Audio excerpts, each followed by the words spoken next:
Kepler के नियम। Kepler के क्या नियम थे उसके बारे में अध्ययन करेंगे। मैं एक छोटी सी उसके पूर्व जानकारी दे रहा हूं। जो भी पिंड सूर्य के चारों ओर चक्कर लगाते हैं वो सभी पिंड ग्रह कहलाते हैं।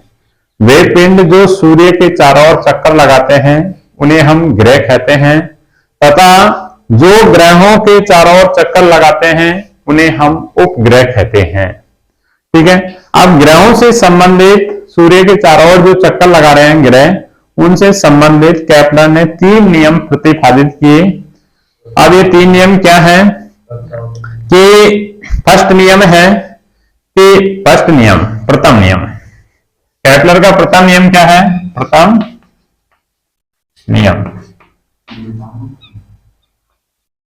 प्रथम नियम है कि कोई भी ग्रह जो सूर्य के चारों ओर चक्कर लगाता है वो दीर्घवृत्ताकार कक्षा में चक्कर लगाता है।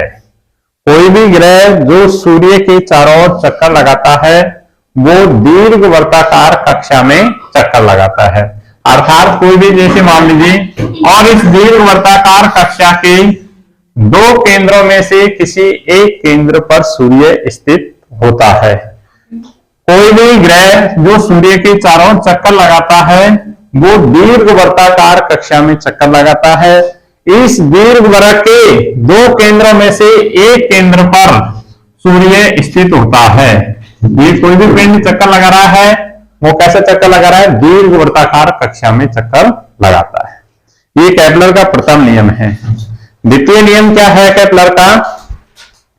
कि द्वितीय नियम यह है कि समान समय अंतराल में जो पिंड जो सूर्य के चारों ओर चक्कर लगाता है वो समान समय अंतराल में समान क्षेत्रफल तय करता है। द्वितीय नियम है द्वितीय नियम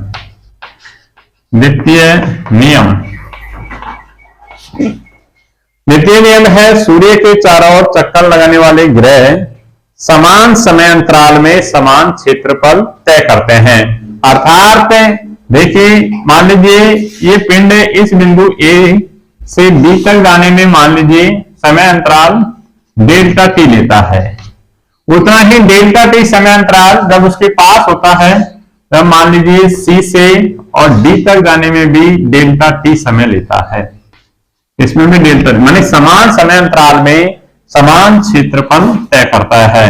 अर्थात जब पिंड सूर्य के पास होता है, जब कोई ग्रह सूर्य के पास होता है तो उसकी कक्षीय चाल अधिक होती है, तथा जब सूर्य से दूर होता है तो उसकी कक्षीय चाल क्या होती है? कम होती है। वापस सुनिए, द्वितीय नियम क्या है कि कोई भी ग्रह जो सूर्य के चारों ओर चक्कर लगाता है वो समान समय अंतराल में समान क्षेत्रफल तय करता है। अर्थात समान समय अंतराल में समान क्षेत्रफल तय करता है। जब पिंड ग्रह सूर्य से दूर होता है तो उसकी कक्षीय चाल कम होती है, और जब सूर्य के नजदीक होता है तो उसकी कक्षीय चाल क्या होती है? अधिक होती है। तीसरा नियम है, ये फर्स्ट था, ये सेकंड और ये थर्ड नियम। तीसरा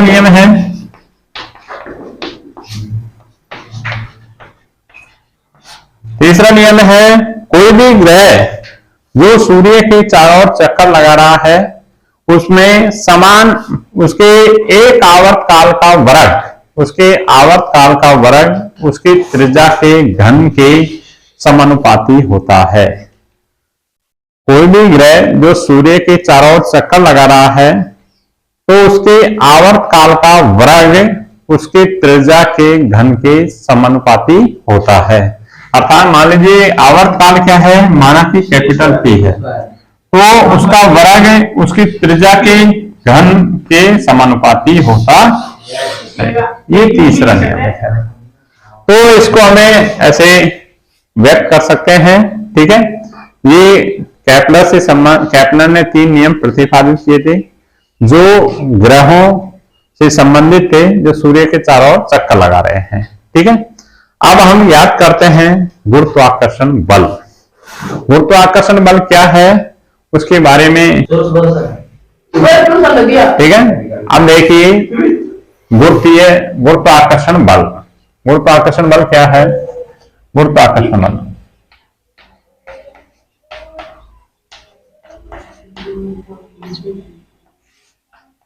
गुरुत्वाकर्षण बल।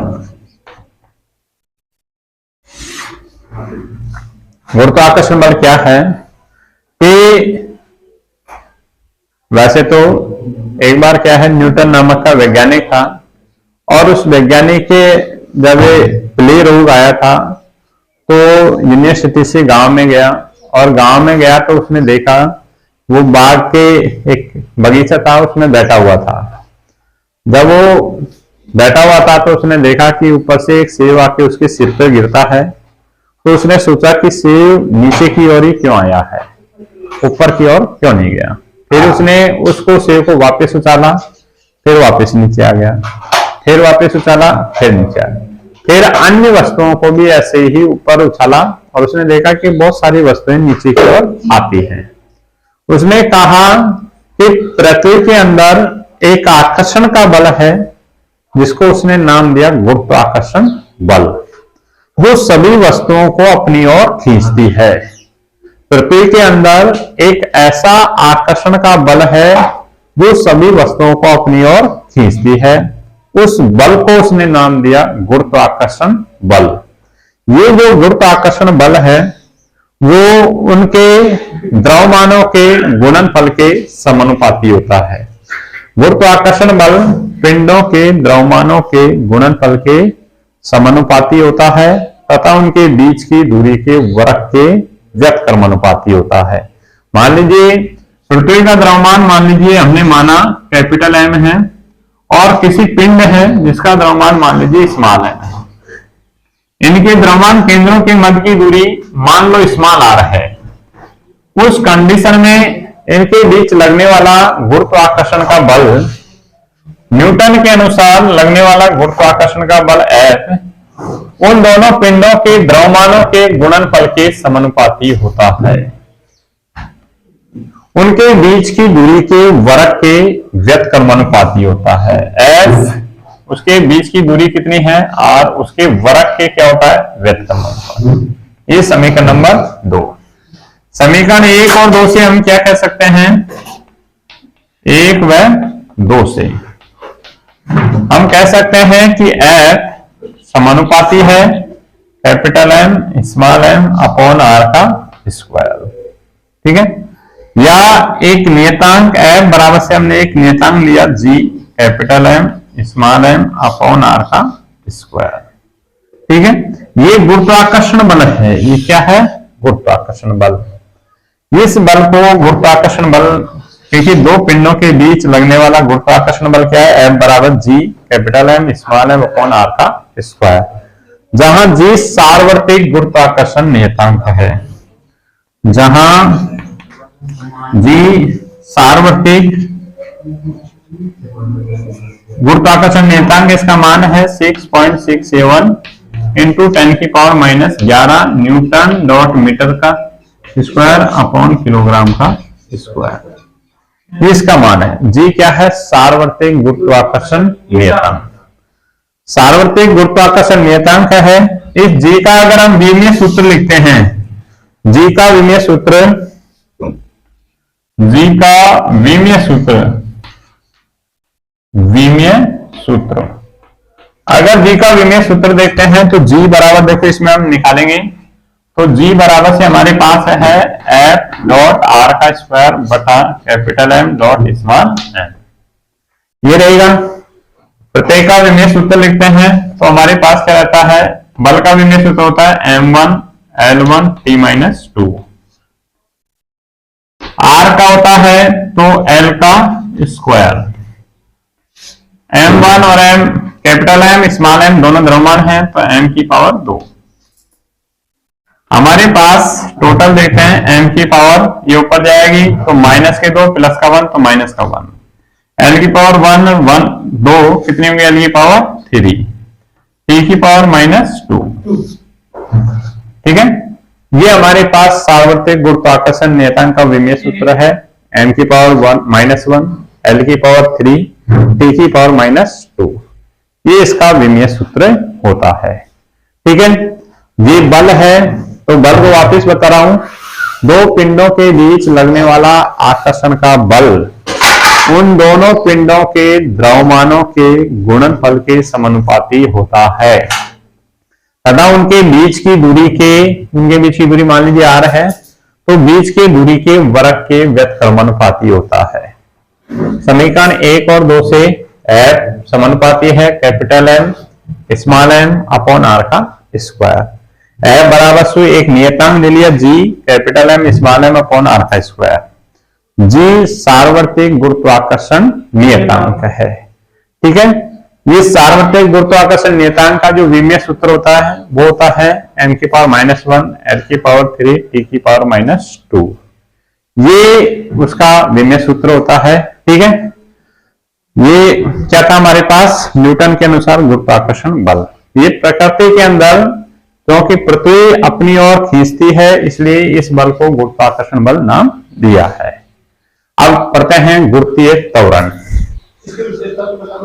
ठीक है, गुरुत्वाकर्षण बल की जो विशेषताएं हैं, गुरुत्वाकर्षण बल हमेशा धनात्मक होता है। यह सिर्फ आकर्षण प्रकृति का होता है। इसकी जो परास होती है वो अनंत होती है, बहुत दीर्घ होती है।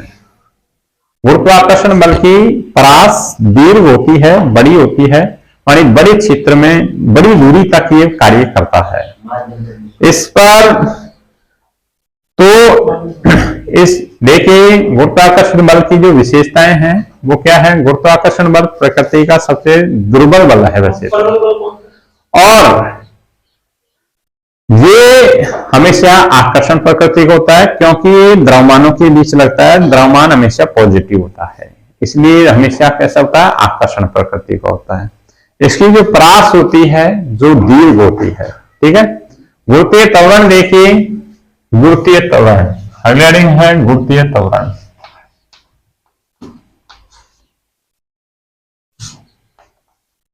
गुरुत्वीय त्वरण, गुरुत्वीय त्वरण क्या है। गुरुत्वीय त्वरण को हम g से प्रदर्शित करते हैं। किससे करते हैं, g से। गुरुत्वीय त्वरण किसे कहते हैं, तो उसको देखिए, किसी एकांक द्रव्यमान के पिंड पर लगने वाले बल को गुरुत्वीय त्वरण कहते हैं। किसी एकांक द्रव्यमान के पिंड पर लगने वाले बल को गुरुत्वीय त्वरण कहते हैं। गुरुत्वीय त्वरण को g से प्रदर्शित करते हैं। गुरुत्वीय त्वरण को स्मॉल g से प्रदर्शित करते हैं। तो गुरुत्वीय त्वरण क्या होता है कि बल बटा द्रव्यमान, ये गुरुत्वीय त्वरण है। बल बटा द्रव्यमान या g बराबर से गुरुत्वीय त्वरण को g से करते हैं। g बराबर से F अपॉन द्रव्यमान क्या है, m। क्योंकि पृथ्वी के अंदर, पृथ्वी पर अगर हम देखते हैं, मान लीजिए स्मॉल m द्रव्यमान का पिंड है, उस पर गुरुत्वीय त्वरण कितना लगता है। उस कंडीशन में गुरुत्वीय बल क्या होता है, F। क्योंकि m बराबर से होता है capital G capital M small m upon r का स्क्वायर। ये मान रख देते हैं। ये मान लीजिए समीकरण 1 है। समीकरण 1 में मान रखने पर, समीकरण 1 में मान रखने पर मान रखते हैं तो हमारे पास g जो हमारे पास आता है, f का मान रखा capital G capital M small m upon r का स्क्वायर, और नीचे क्या है, स्मॉल m। स्मॉल m से स्मॉल m कैंसिल, g बराबर से capital M small m upon r का स्क्वायर। ये हमारे पास रहता है। चूंकि r बराबर से हमारे पास होता है कैपिटल R प्लस h होती है। जब h बहुत कम हो, जब h बराबर से बहुत कम है, मानी लेस देन r, तब हमारे पास क्या है, उस कंडीशन में हमारे पास लिखेंगे कि जो g है वो बराबर से capital G capital M upon r का स्क्वायर। उस कंडीशन में ये लिखेंगे तो ये g का मान है गुरुत्वीय त्वरण का मान। गुरुत्वीय त्वरण का मान है, g क्या है, सार्वत्रिक गुरुत्वाकर्षण नियतांक, m जो पृथ्वी का द्रव्यमान है, r पृथ्वी की रेडियस है। ये सभी मान इसमें रखोगे और कैलकुलेशन करोगे, तब इसका जो जी का जो मान आता है वो आता है 9.8 मीटर प्रति सेकंड स्क्वायर आता है। ये जी का मान आता है। ठीक है, ये सार्वत्रिक माने ये जो गुरुत्वीय त्वरण है उसका मान है, ये इसका सूत्र है। पृथ्वी के पर, पृथ्वी के पृष्ठ पर गुरुत्वीय त्वरण का मान capital G capital M upon R का स्क्वायर होती है। ये पृष्ठ पर है, वैसे अगर मानते हैं स्मॉल एम लेते हैं तो ये लिख सकते हैं। ठीक है, तो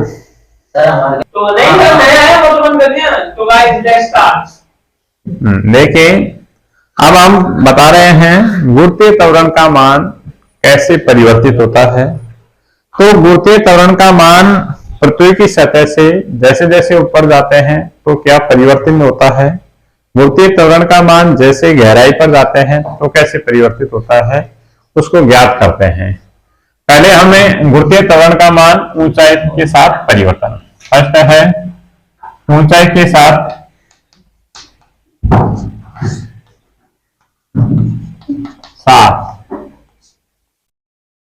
गुरुत्वीय त्वरण।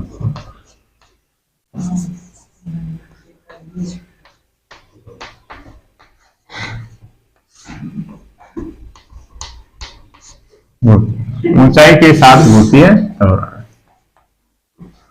ऊंचाई के साथ गुरुत्वीय त्वरण क्या है, तो उसके बाद देखिए जैसे जैसे हम ऊंचाई पर जाते हैं तो गुरुत्वीय त्वरण के मान में क्या परिवर्तन होता है।